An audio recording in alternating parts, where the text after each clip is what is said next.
Another big part of our life was ice skating on Lake Alice. 30 below, you still went ice skating. Selling her sweet corn and Did you? vegetables, right. To most, these are the voices of small-town Minnesota. But to many, these voices and stories don't go with these faces. Somewhat different than Meet the Tates. Although they live in urban America now, these are the children of rural Minnesota, part of the unique African-American history of Fergus Falls.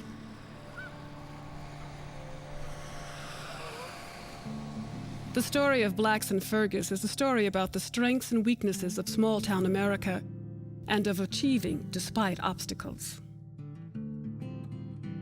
The story begins in 1862 when Union troops in Tennessee found a new recruit, an African-American boy named Prince Honeycutt. He was about 10 years old. He became a mess boy for a man named Captain Compton. And James Compton was originally from Meadville, Pennsylvania. Prince lived with the captain after the war. When Compton and his family relocated to west central Minnesota, his young black protege came along. In Fergus Falls, they found a town that had been established in the early 1870s when a sawmill was built on the Otter Tail River. Prince quickly found work. He worked as a teamster. He worked for Henry Page at his flour mill. He was a volunteer firefighter. He started a baseball team called the North Star Club. In 1882, that's when he started his barbershop. Prince seemed to fit in. It said he even spoke fluent Norwegian, but the small town had plenty of small minds. Then things took a turn down, and that's because he married a white woman. He married a woman named Lena Marston.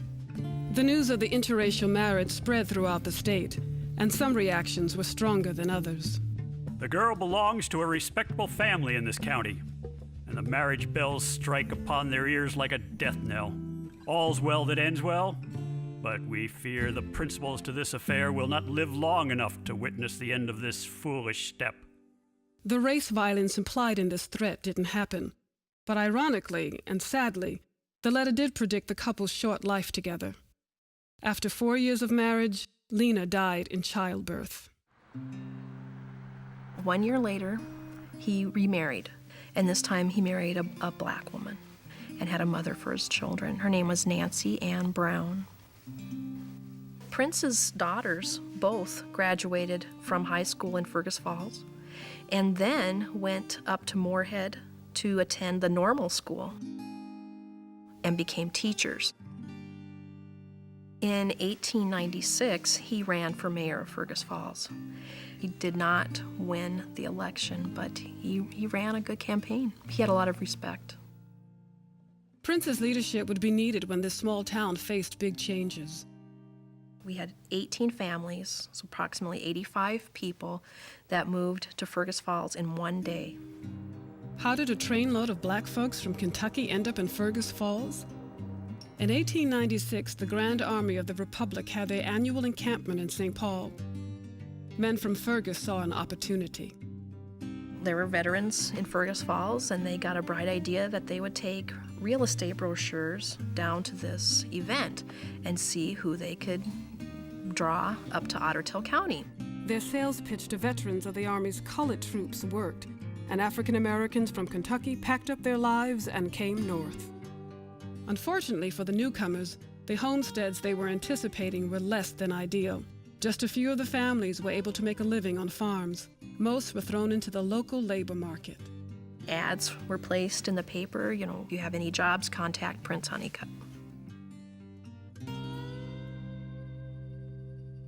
Prince Honeycutt went from being the only black in Fergus Falls to playing a part in the town's black population becoming the largest outside the Twin Cities.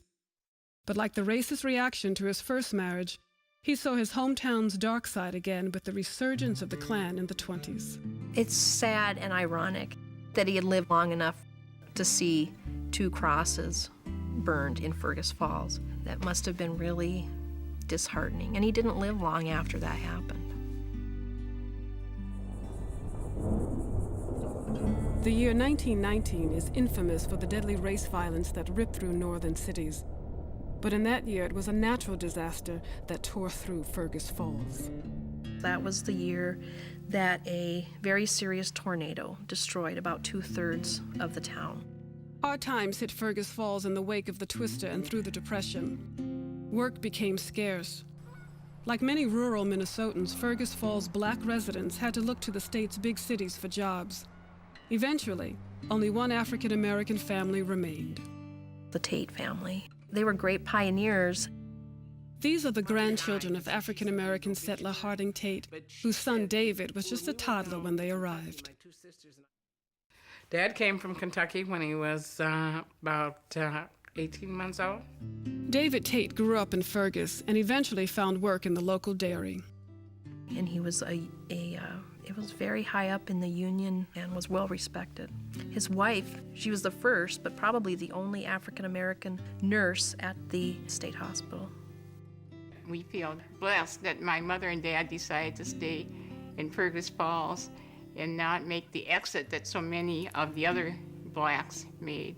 There's certainly a lot of good memories, but there's another side too that, at least for me, I remember some loneliness. I was a quarterback on the football team and I was president of the freshman class and so forth. But I also didn't have a date for the senior prom. I got in more fights by the time I was 12 or 15 because of white guys who were bigger than I was, calling me nigger. At a young age, I always remember my dad saying, when in Rome, do as the Romans do. And I think that helped me a lot. But I've always enjoyed Fergus. If I had it to do over, I would go back to Fergus. I would too.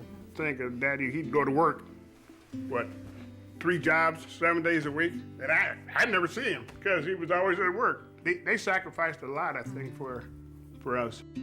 While there were challenges to being black in Fergus Falls, the Tates think good things will grow from their small town roots.